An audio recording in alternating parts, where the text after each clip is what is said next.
गेल्या काही दिवसात कैलास गोरंट्याल, सतीश चव्हाण, भास्करराव खतगावकर, प्रताप पाटील चिखलीकर अशी अनेक मोठी राजकीय नावे पक्ष बदलताना आपण बघितले. राजकारण म्हणजे प्रवाह. कधी तो सरळ वाहतो तर कधी दिशा बदलते. मराठवाड्याच्या राजकारणात सध्या एक नवा ट्रेंड पाहायला मिळतोय. विरोधी पक्षांच्या नेत्यांचा मोठ्या प्रमाणात सत्ताधारी गटांकडे ओढा. होय, एकेकाळी शरद पवारांच्या नेतृत्वावर विश्वास ठेवणारे, काँग्रेसच्या झेंड्याखाली निवडणुका लढवणारे, शिवसेनेच्या शाखांमध्ये कार्यकर्ता उभा करणारा नेते आज घड्याळ हाती बांधत आहेत. काही जण भाजपावर विश्वास ठेवून कमळ फुलवण्याच्या तयारीत आहेत, तर काही जण एकनाथ शिंदेच्या नेतृत्वाला पसंती देत आहेत. मराठवाड्याच्या प्रत्येक जिल्ह्यात विरोधी पक्षात गुंतवणूक नको, सत्ता पक्षात रिटर्न हमखास अशा अवस्था झालेली दिसते. नेते पक्ष बदलतात कारण काळ बदलतो.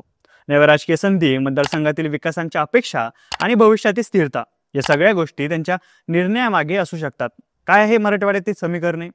सत्ताधाऱ्यांचं पक्षवाढीचं धोरण काय आणि विरोधी पक्षाचं कुठे चुकतंय जाणून घेऊया या व्हिडिओच्या माध्यमातून. नमस्कार, मी तेजस आणि तुम्ही पाहतायत अभिजात महाराष्ट्र. धाराशिव जिल्ह्यातील परंडा मतदारसंघाचे माजी आमदार राहुल मोटे यांनी 5 ऑगस्ट रोजी मनगटी राष्ट्रवादीचे घड्याळ बांधलं. अजित पवार यांचे नेतृत्व स्वीकारणाऱ्यांची संख्या आता वाढू लागली आहे. विरोधी पक्षात नको रे बाबा अशी सर्वच पक्षीय स्थिती दिसून येते. राष्ट्रवादी काँग्रेसच्या शरद पवार पक्षाकडून उमेदवारी मिळाल्यानंतर पराभूत होणारे आमदार आता अजित पवार यांच्याकडे सरकू लागलेत.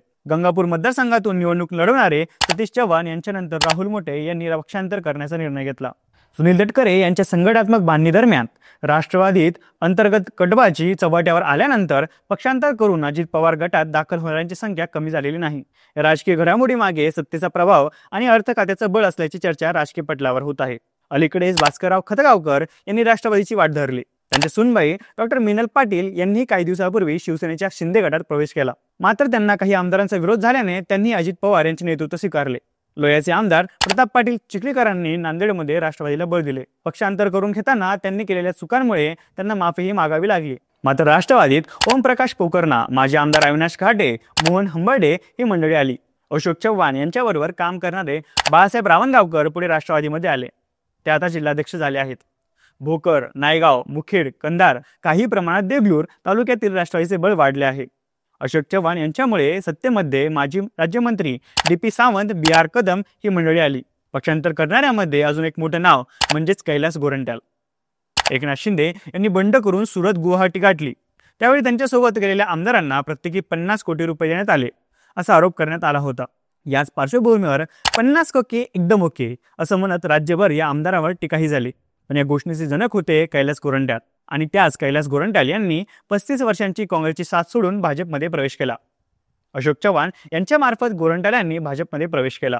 कोणत्याही मार्गे या सत्तेचा रस्ता हवा असणाऱ्या मंडळींची संख्या वाढत आहे. जालन्यातून सुरेश जेतलिया यांनी हाती घड्याळ बांधल्यानंतर काँग्रेसचे शहराध्यक्ष शेख महबूब यांनी सत्ता पक्ष जवळ केला. कौटुंबिक पातळीवर अजित पवार आणि शरद पवार यांच्यातील गाठीभेटी होत असल्याने या राष्ट्रवादीतून तुतारी वाजवणारी मंडळी सहजपणे अजित पवार यांचे नेतृत्व पुन्हा स्वीकारू लागल्याचे चित्र मराठवाड्यात सर्वत्र दिसून येत आहे. छत्रपती संभाजीनगरमध्ये शिवसेनेच्या शिंदे गटात येणाऱ्यांची संख्या अधिक होती. संभाजीनगर मध्य मतदारसंघात तर पूर्वी नगरसेवक असणारे एकही कार्यकर्ता आता उद्धव ठाकरे यांच्या पक्षात नाही. आमदार प्रदीप जयस्वाल यांनी हा मतदारसंघ पूर्णतः बांधल्याचा दावा केला आहे. संभाजीनगर पश्चिम मध्ये तर संजय शिरसाट यांच्या विरुद्ध निवडणूक लढवण्यासाठी भाजपचे राजू शिंदे ठाकरे गटात गेले आणि पराभूत झाले. ते झाले न झाले काही दिवसात त्यांनी पक्ष सोडला. अजून तरी त्यांनी कुठल्याही पक्षात अधिकृत प्रवेश केला नसला तरी ते भाजपमध्ये जातील हे निश्चित मानलं जात आहे. माजी महापौर, नगरसेवक सत्ताभोवती जात असले तरी ग्रामीण भागात पक्ष बांधणीत माजी विरोधी पक्षनेते अंबादास दानवे व चंद्रकांत खैरे नव्याने प्रयत्न करताना दिसत आहेत. पण मध्यंतरी अंबादास दानवे शिंदे गटात जाणार असल्याची वावड्या उठल्या होत्या. पण दानवेंनी आपण कुठेही जाणार नसल्याचं सांगत चर्चांना पूर्णविराम दिला.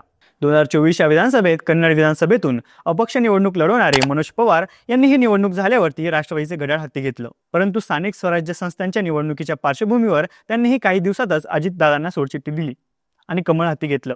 आणि असे छोटे मोठे अनेक कार्यकर्ते प्रत्येक मतदारसंघात जवळपास सत्ताधारी पक्षाची वाट धरताना दिसत आहे. मराठवाड्यात काही नावं राज्याच्या राजकारणात तुलनेत छोटी वाटत असली तरी स्थानिक पातळीवर प्रत्येक नेत्याचा दबदबा आहे. बूंद बूंद से ही समंदर बनता है या युक्तीप्रमाणे सत्ताधारी पक्ष मराठवाड्यात आपल्या संघटनांचं जाळं मजबूत करताना दिसत आहे.